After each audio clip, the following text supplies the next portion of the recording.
জাহান্নামের ওপর দিয়ে বানানো ভয়ঙ্কর একটি সেতু, যার নাম হলো পুলসিরাত। বিচার দিবসে প্রত্যেক মুসলমানকে এই সেতু দিয়ে পার হতে হবে। এটি হবে চূড়ান্ত এক পরীক্ষা।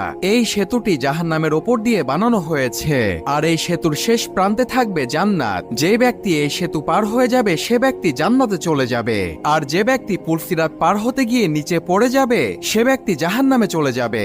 সেই দিন মানুষ এই সেতু পার হবে তার ইমানের শক্তিতে ও আমলের ভিত্তিতে।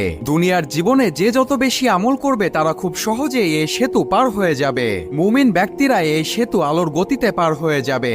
আবার কিছু মুমিন ব্যক্তিকে ফেরেশতা এসে নিজ হাতে সাহায্য করে পার করে নিয়ে যাবে। আর যে সকল ব্যক্তি দুনিয়াতে দুর্বল আমল করবে তারা এই সেতুতে ধীর গতিতে আগাবে এবং চলতে চলতে তারা নিচে পড়ে যাবে, অর্থাৎ জাহান্নামে পড়ে যাবে। একবার চিন্তা করে দেখুন, আপনি এমন একটি ব্রিজ পার হচ্ছেন যার নিচে জাহান্নামের আগুন দাউ দাউ করে জ্বলছে। এই দৃশ্যটা কতটা ভয়ঙ্কর হতে পারে।